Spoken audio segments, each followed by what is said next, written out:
Hey everyone, welcome to Locked On Lakers for Friday. Brian Kamenetsky, Andy Kamenetsky. As a gambling scandal rocks the NBA, the Lakers got bigger problems, namely the Minnesota Timberwolves. What can they do to get their first win of the season? We'll tell you next.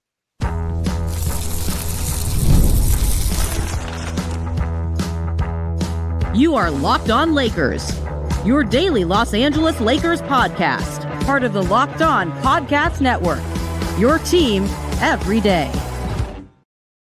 Thanks to everyone for making Locked On Lakers your first listen of every day, Monday through Friday, sometimes on weekends. No matter how or where you get your podcasts, this one's always going to be free for you. It's never being behind a paywall. And of course, Andy, Locked On Lakers on YouTube. So we're over 36,000 subscribers to the channel.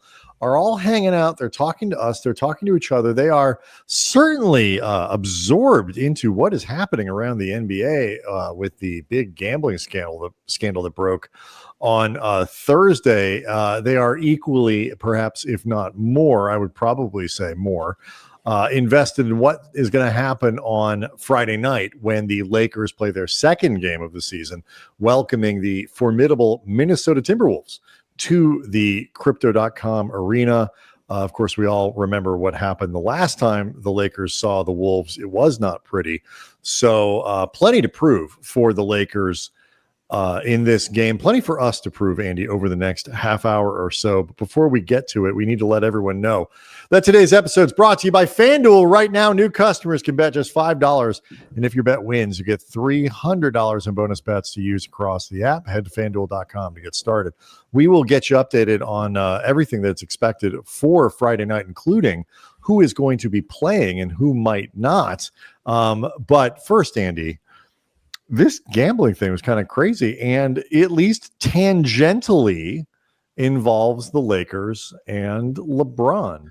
Yeah, just so it's clear right from the jump, the Lakers and LeBron, it should be emphasized again, your word, tangentially. There is no evidence thus far, no reporting thus far, and were I to guess, nothing in the future that implicates, forget the Lakers, LeBron specifically in this. Where LeBron is connected is because, for those unaware, there was a big series of arrests today involving Terry Rozier, Chauncey Billups, the NBA Hall of Famer and soon-to-be ex-Portland Trailblazers head coach. Currently on leave. Right. Yes. Unspecified leave. HR called him in.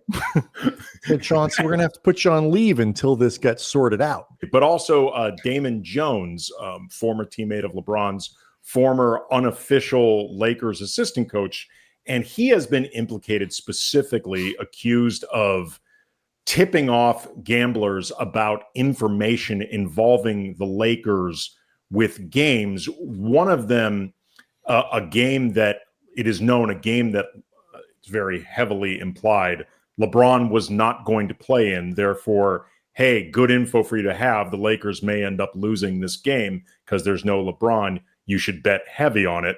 And then there's another game that was in 2023. And then there's a game in 2024 that there's not a lot of details involved or that have been given so far, other than just it involved a star player.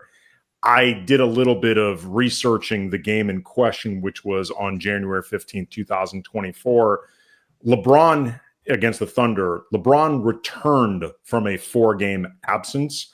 I am guessing, this is purely speculative, but it feels common sense, that Damon gave these same shady people heads up. Hey, LeBron's playing. You might want to put down some action on it. People don't know yet, but he's going to end up playing.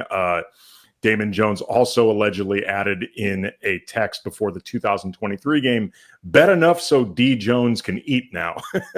Reminder, don't put this bleep in writing, man. It's like that quote from The Wire. Are you taking notes on a mother bleeping criminal conspiracy?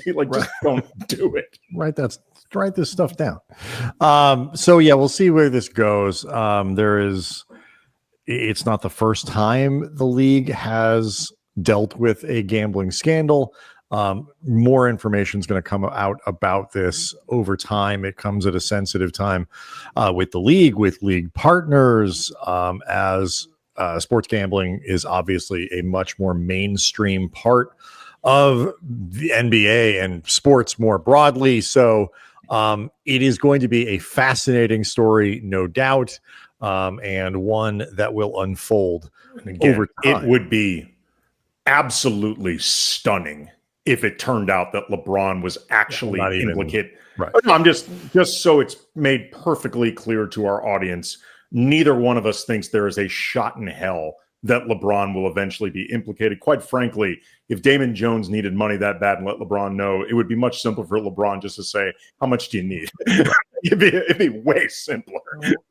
So yeah, we'll see what happens. It is a really interesting story to follow for the league, but bigger problems for the Lakers. They need to figure out a way to win on Friday night against Minnesota Timberwolves. It does not get any easier for them. The Wolves come into town as one of those sort of next tier Western Conference contenders who absolutely have had the same conversations, Andy, that we have been having coming into the season about how, like, you know, Oklahoma City's one twisted ankle away from opening the door to a lot of people, a lot of teams, and Minnesota believes that they are one of them off of their playoff success over the last couple of seasons. So this game, it's a little bit different for the Lakers in terms of a challenge because the Wolves are a more traditional lineup than Golden State. They will play, Rudy Gobert at center and, Naz Reid behind him and stuff like that. So it's a different group, but it doesn't get any easier with the Wolves in town. That's for sure. No, and Anthony Edwards had a very similar season opening to Luka in that he absolutely crushed it. His team happened to get the win, but Anthony Edwards played out of his mind. I took a lot of bleep from many people in our audience when in our entries for the Locked On Top 100, I had Anthony Edwards slightly ahead of Luka just because I was, you're splitting hairs. And anybody that wants to say they think Luka's better than Anthony Edwards, you're not going to get a particularly big argument from me. I think it's perfectly defensible. I was quite literally factoring in defense, and that's what ultimately put it over the top for me. But Luka's still pretty flippin' awesome. And either way, you've got two supernovas that are going to be going up against each other. And both of them, I think, are on that sort of – Luka is more inside the MVP race than I think Anthony Edwards is, but I do not think it'll take much for Anthony Edwards to really insert himself forcefully into that conversation because he's really good. He's really charismatic and somebody that garners a lot of attention. And like you said, his team's really good. So you combine him with, guys like Jaden McDaniels and, Terrence Shannon off the bench and stuff like that. The Wolves are a different challenge because they are larger, significantly larger than Golden State, but they also will present some of the same challenges athletically that the Warriors do. I mean, notably, stronger challenges athletically than the Warriors do, notably starting with Anthony Edwards, but then you start moving around the rest of that roster. So the Lakers are going to have to counter, some of the stuff that came up in Tuesday's game. Like, they are going to have to figure out how to be more stout defensively, how to dot the I's and cross the T's, guarding the lasers. They didn't do a very good job with Buddy Hield and Steph Curry in transition. Are you able to do that? JJ pointed out Dante DiVincenzo specifically as guys that need to be picked up in transition. Are you able to handle a very physical Minnesota defense? That's something that's going to be relevant to some comments that Marcus Smart made at practice on Thursday. And are you going to be able to, Andy, to defend potential mismatches as they come up? And in that, we're talking about Gabe Vincent from Tuesday. So we'll get to all of these things and more next. Locked on Lakers is brought to you by Robinhood. Your ambition just met its match with With Robinhood, you play for the win, not just on game day, every day. Locking in on every owning, beating your PR, beating it again. Channel that drive into your money. Robinhood puts you in control of your money. Trade stocks and ETFs, options, futures, and crypto all on one platform. You can now build and execute your own trades from a desktop with Robinhood Legends advanced tools, or take advantage of the new Robinhood strategies with a tailored portfolio managed by a team of experts. You can expect more from yourself. Expect more from your money. Get started today at Robinhood.com/yourmoney. That's Robinhood.com/yourmoney. Your money, your move. Locked on Lakers is also brought to you by DoorDash. The NBA season is heating up. DoorDash has found the perfect way to keep fans in their bag all season long. Whether you're watching for the highlights, your fantasy team, or just your favorite player, DoorDash makes every game night even better. DoorDash is the official on-demand delivery platform of the NBA, and they are celebrating with something called the bag drop. Every time a player scores 50 points in a game, DoorDash drops 50% off your order with Dash Pass the next day, and you're automatically entered for a chance to win the ultimate fan bag. We're talking about player-inspired drip, exclusive gear, and the stuff you'll actually want. DoorDash has you covered for late-night highlights, last-minute watch parties, and the double OT fuel-ups. A lot of those in the NBA these days. So next time someone goes off for 50, use the promo code NBA50 the next day to get 50% off on DoorDash with Dash Pass, plus your shot at the bag drop. Dash Pass members only, 50% off up to $10 the next day after a 50-point game with the promo code. Terms apply. No purchase necessary. Ends April 13th. Open to U.S. residents 21 or older. Visit DoorDashInYourBag.com for full details. DoorDash in your bag all season long. Would it be beneficial for the Lakers to, welcome a bottom feeder somewhere, maybe find a way to get the a little cohesion before you start playing the contenders in the West again? Sure, that's not the way the world works. They are going to have to figure out handling these mismatches like we talked about on Tuesday. They're going to have to figure out how to be kind of the bully that maybe mitigates some of the athletic deficits that they might face. I know this size question, Andy, was a big one coming out of Tuesday's game, something you talked to Gabe Vincent about earlier in the week. There were several possessions yesterday where you ended up on, say, like Jimmy Butler. And matchup like that, you're going to be giving up a lot of size, and that can happen. No problem. How do you approach it? I just guard them. If they want to give Jimmy the ball 100 times, they're probably going to lose with me guarding with a block. I'm fine with it.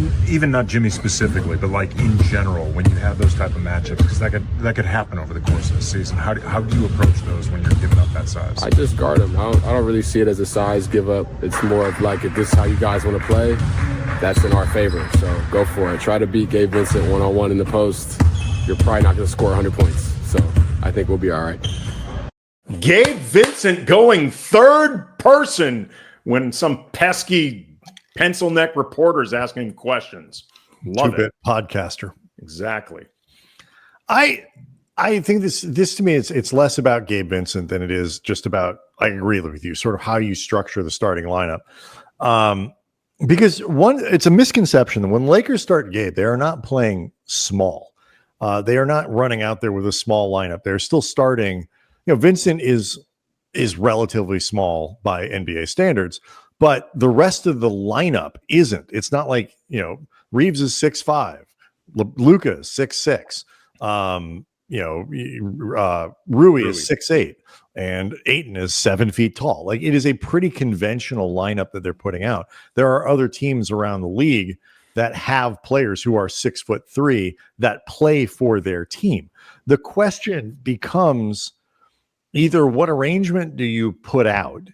Are you capable enough around that player defensively to avoid, to make it so that mismatch that the team is looking for, whatever it may be, can be countered in some way? And then the other thing that I think is part of this is, look, Gabe might get picked on. Jimmy Butler is a really good player and has been doing this in the NBA for a long time.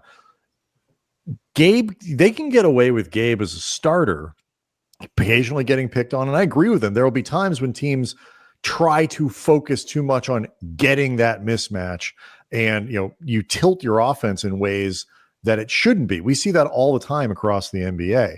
The other thing that's got to happen, though, is Gabe can't score 4 points, or 3 points, took 4 shots. Like, he was a non-entity offensively, and he's out there to be able to spread the floor a little bit, be a shooter, and provide some balance and stuff like that. You can't give it up on both ends of the floor. And so they have to find, if you're going to start somebody who isn't as strong defensively because you believe it will give you a little bit more offense, then you've got to get the offense. If you're going to start somebody, Jared Vanderbilt, who you believe will give you better defense, then you better get the defense and figure out how to compensate offensively. The Lakers have to figure out what kind of balance it is that they're looking for. I think you can get the best sort of both worlds if he's capable of it with Smart, but if they disagree, they need to figure out how they're going to play. Yeah, I mean, I understand what you're saying about how Gabe just by himself does not turn the overall lineup small. You're correct about that, but I think it also kind of misses the point, because when you're talking about specifically where Gabe's size hurts defensively, the fact that the rest of the guys aren't small for their position would matter. That would matter more if they weren't all some degree of defensive minuses themselves. And like, that's actually where the size issue becomes an issue. If they were all bigger guys for their position and all solid to good defenders, then I think it becomes much easier. Correct. Absolutely. So in that sense, I think you're correct. I just think you're kind of framing it the wrong way. Also, as far as the way Gabe's talking about this with, if Jimmy Butler or pick, if Gabe starts Friday, sure, and you don't think they're gonna try to figure out ways to get Anthony Edwards matched. Of course they were. Of course they will. They'll look for ways to do it with Jaden McDaniels, Julius Randle, whatever. And Gabe is correct that if, say, you fixated your entire night on trying to target Gabe Vincent, you will likely end up completely throwing your offense out of whack, or at least potentially. But teams are not going to spend their entire night doing it. However, they can pick their spots and make it really effective, like Golden State did in the opening night against, in particular, Gabe. I mean, Jimmy torched him whenever they end up matched up against each other, but you only need to pick so many possessions. And if they score at like a 75% clip or a 60% clip in those individual one-on-ones against Gabe, then again, I understand what he means. But to be fair to Vincent, that's not going to happen every time. They're not going to score with a lot of these matchups. Actually, I think it really is too small. The math is, but some of those are Jimmy Butler scoring from outside. That is not related necessarily to, or other guys scoring from the perimeter, which is not related necessarily automatically to Gabe Vincent's height. There will be times when the good defense will be beaten by better offense. Bad defense won't be penalized. My point is that he's not a good enough, to be honest, he's not a good enough defender to offset both the lack of size and that he is an inconsistent offensive player to begin with. And like we talked about before. The problem with what happened on Tuesday is that they didn't get the defense, which is going to happen sometimes. Credit to Minnesota, Golden State, whatever. But it's also because he scored 3 points. And so you got the worst of both of it. And so the Lakers have to figure it out, because if you're worried about Smart's durability and the way he plays, and I want to get into some stuff that Smart said in the next segment, but if you're worried about the way that Smart plays, because you've got to keep this guy healthy, which I totally understand, and maybe you don't think he's ready yet, then you're starting right now either likely Vincent or Vanderbilt.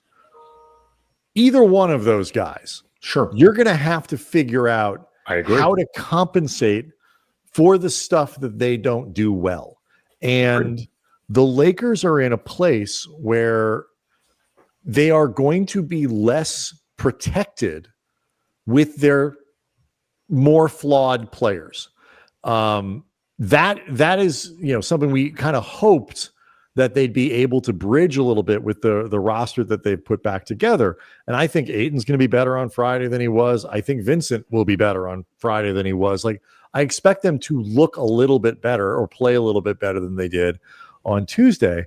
But, Gabe isn't going to morph magically into a completely different player. Jared Vanderbilt is not going to, he was all equally bad, I think, on Tuesday. Sure. He's not going to morph into a different place. So the Lakers have, but I think his weaknesses matter. I think his weaknesses matter less in the starting lineup than they do in something that becomes closer to Luka and the Banshees. Like, it exacerbates more what he doesn't do when he's playing with more non-scorers. It certainly matters less if Vincent's not going to score either. That I would agree with you. But I want to talk about what some of the stuff that Smart said at practice on Thursday, because if you're looking for an identity that the Lakers could grab onto that, might change this equation a little bit, he was kind of offering one. We'll get to it next.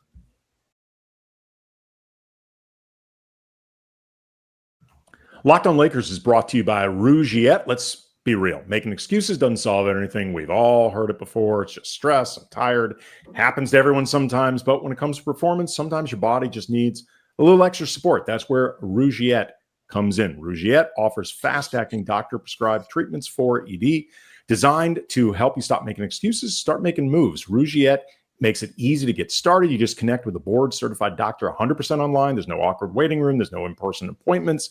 If prescribed, your treatment ships discreetly to your door, and then it's just about confidence, connection, and getting back to the moments that matter. So visit RUGIET.com/LockedOnNBA to get 15% off your first order. That's RUGIET.com/LockedOnNBA. And don't forget to use the code LockedOnNBA so they know we sent you. Very important. Rougiette, stop making excuses, start making moves. Locked On Lakers is also brought to you by FanDuel. The NFL season is here. If FanDuel has an offer you won't want to miss. Right now, new customers can bet just $5 and get $300 in bonus bets if you win. That's right. Pick a bet, put down $5, and if it hits, you'll unlock $300 in bonus bets to use across the app. FanDuel can make watching football even more exciting because you get a little something riding on the action. Whether you're a casual fan or love diving into the stats, FanDuel makes the game day experience so much better. So what are you waiting for? Go visit FanDuel.com to download the FanDuel app today and get started. Yeah, so I mean, look, the Lakers have questions that they got to figure out with their starting lineup and how they want to play it, what they want to do, and where they want to protect guys the most. Because I don't disagree. You can probably protect, in theory, you can protect Vando's offense a little bit more with the starting unit, and Gabe's defensive potential matchup issues a little bit more with the second unit. But neither of those is foolproof, potentially create other problems. One thing the Lakers could do, Andy, though, is build out an identity that plays potentially into strengths. Marcus Smart was being asked about Minnesota's size and how the Lakers could counter that. And Marcus Smart said, you got to hit first. He said the toughest team sets the rules, and that's the motto. I've been in this league for 12 years, and that's always been the motto. You see it, the team that comes out more physical, the momentum is kind of going their way, and that's how it is. We want to be the toughest team from start to end. That idea of the toughest team sets the rules is an interesting one. And as much as we want to see the Lakers kind of get out there and have this beautiful flowing offense and do all that stuff, and they can obviously build more structure into what they're doing, they may be in a position where mucking things up, being a grindy, physical, clutch and grab kind of team, which is exemplified by the way that Marcus Smart plays, that could be the best way for them to roll until LeBron gets back. There's a couple more examples that Marcus is talking about in the way that when you set that tone, often dictate the rules. For as much as people often complain about the physical style of Oklahoma City's defense between guys like Alex Caruso and Lou Dort and Cason Wallace and Hartenstein down the line, they get away with it because they make it very clear every single game, 30 seconds in, this is how we are going to play. And after a while, referees, whether they realize it or not, they just start officiating it with the subconscious acceptance, knowledge, whatever you want to call it. That sort of moved the window. Basketball. Like, another example of it, different setting, but same basic concept. Draymond Green, I think sometimes goes out of his way to get his first technical or his first flagrant or whatever, because he knows I got to basically murder somebody to get tossed because they don't want to eject me. And then once I get that first technical or that first flagrant, I can get away with a lot of bleep. I can get away with a lot. And it's ridiculous and it's transparent. And you would think by now the referees would realize how they are getting grifted, but they've apparently, whether subconsciously, whatever, decided this is how we deal with Draymond. There's something else too. You're damn right he knows it. Oh, it gives the rest of the team kind of to a permission structure to start. It's like when Draymond does it, it moves the window far enough so other players can get it. And you need the Draymond role has to be played by a certain kind of player. Like we see it sometimes where Vando goes out and tries to play like really edgy and stuff like that. And it doesn't work nearly as well for a couple reasons. First one is Vando's not as good. He's just not as talented a player as Draymond Green. He is not as Draymond is a savant as a defender. Like he sees defense as well or better than 99.9% of the people who've ever played the game. He is that good on that side of the ball. And so that makes a huge difference. He's also respected in ways that, Vando just isn't, like, for, I think, reasons that everybody understands. Smart can kind of be that heel for the Lakers in ways that Vando can't, because Smart, he's not Draymond, he's not going to the Hall of Fame, but Marcus Smart's pretty well respected around the league. He has won a DPOY. Like, we're talking about a veteran who has the respect of other veterans. And we saw, the on Tuesday when, they're coming over a screen and Smart and Steph get tangled up. There's zero question Smart's looking for contact in these situations, and essentially chicken wings Steph. And he got called for a flagrant, and rightly so. Like, I'm watching that replay going, oh yeah, that's the right call. There's no way, but like, I don't want to say you obviously don't root for players to hurt other players. Certainly not Steph Curry. But the Lakers could use a heel.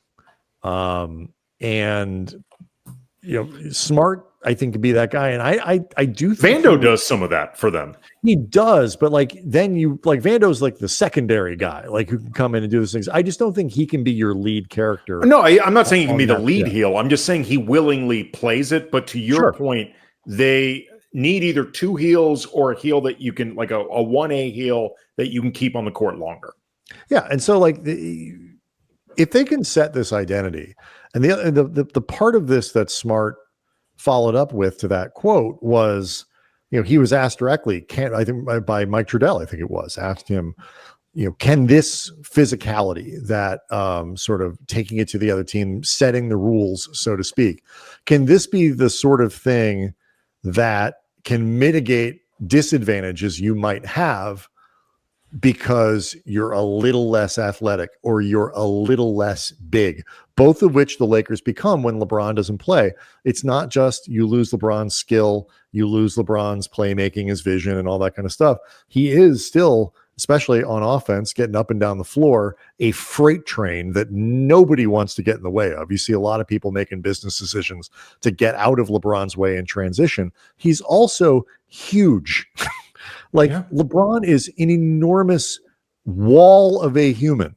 And so when you take him away, you sacrifice size and strength. There's a lot that goes out the window.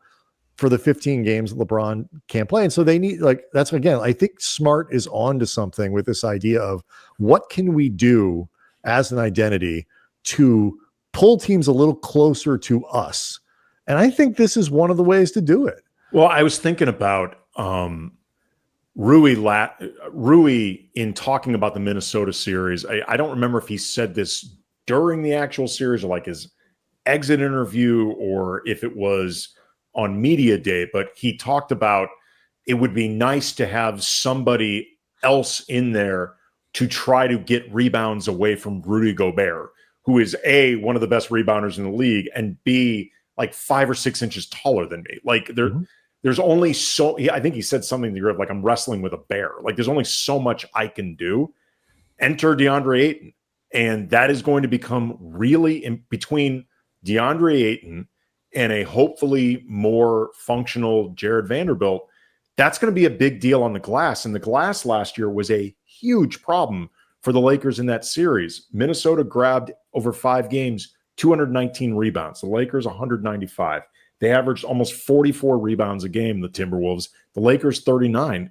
And you're going to be trying to offset this without LeBron, who, not surprisingly, led the Lakers in rebounds per game in that series. So they're going to have to, that's going to be a really big part of what they look to do to offset that physicality, offset that size. It's another reason why, I mean, everything I said about Gabe Vincent broadly, I think specifically he's just the Wolves are a bad matchup for him starting. Like, it may be, yeah. We'll see what JJ does. I mean, if I had to guess, he's going to roll out the same lineup, but we'll see. I.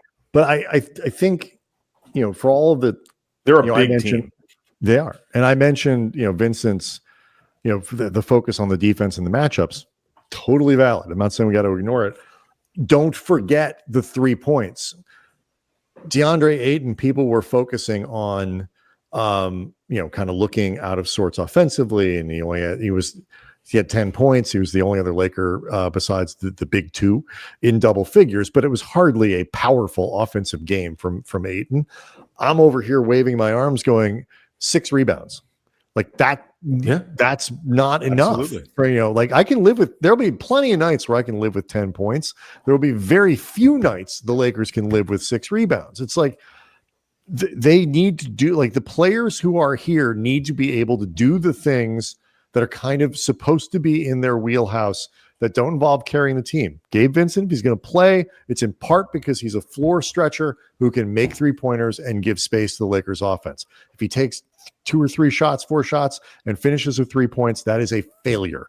If DeAndre Ayton finishes the game with 6 rebounds when he plays 30 minutes or whatever he did, that is a failure. Yep. And those things have to change. We'll see if they do tonight against the Wolves. Locked On Lakers on YouTube, as we can go hang out with over 36,000 subscribers to the channel. We, of course, will be back right after the game, and we will talk to you then.